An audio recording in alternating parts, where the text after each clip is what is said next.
All right, today we're diving into one of Barcelona's most famous streets, Avinguda del Parallel. Now, you probably know it for its legendary stages and glowing neon signs, but its real story? Well, it doesn't begin with spotlights. It begins with smokestacks and a totally different kind of power. When night falls, this is when Parallel really comes alive. Its glowing signs and iconic venues made it the absolute heart of Barcelona's bohemian nightlife. We're talking a vibrant world of daring cabaret, music, and performance that made it famous all across Europe.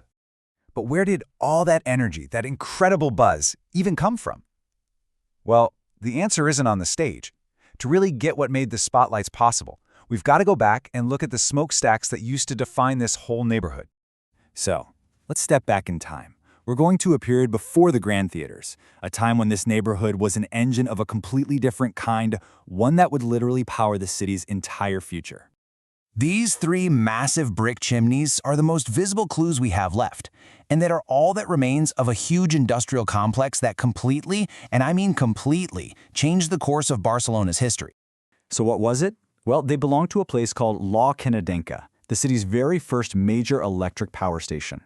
Before the music halls, this was the sound of the neighborhood, the hum of generators bringing modern, reliable electricity to Barcelona for the very first time. It was an absolute revolution. But this place generated more than just electricity. It also generated social power. It was a hotbed for the workers' rights movement, and a massive strike that started right here in 1919 ended up winning the 8-hour workday for the whole of Spain, a huge deal.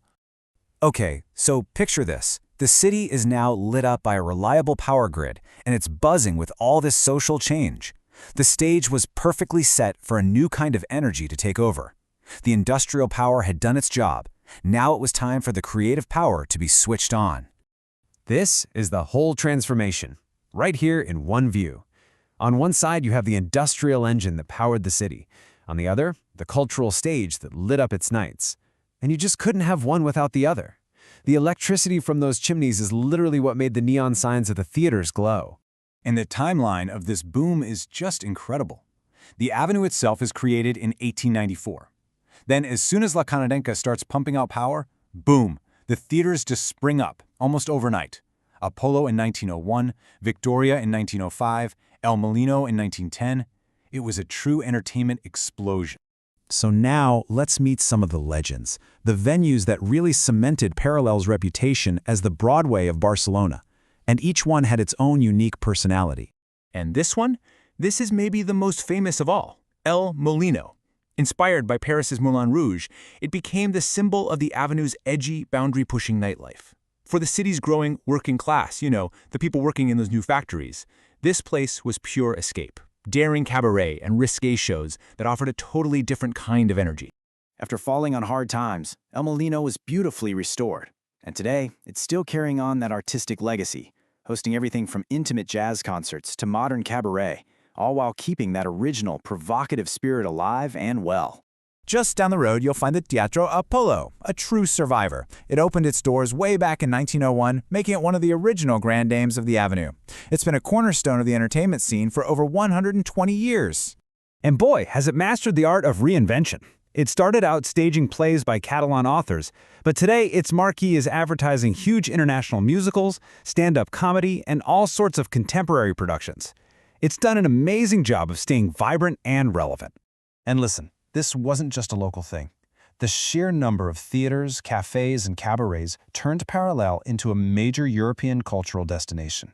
It absolutely earned its comparisons to places like Montmartre and Broadway, drawing in artists and audiences from all over the world. So what is the lasting legacy of this one street where industrial grit and artistic glamour somehow grew up side by side? The layers of history here are just amazing when you think about it. Just a few steps from the modern theaters and the industrial chimneys, you've got this, the Portal de Santa Madrona. It's a medieval gateway, a powerful reminder that this whole story is built on an even older foundation.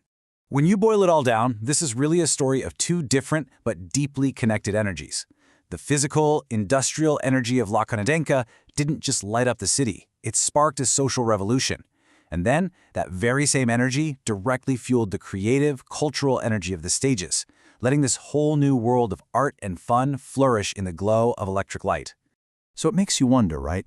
The next time you see the bright lights of a theater district, anywhere in the world, it's worth asking, what invisible engines, what forgotten histories, and what industrial ghosts are still powering the show?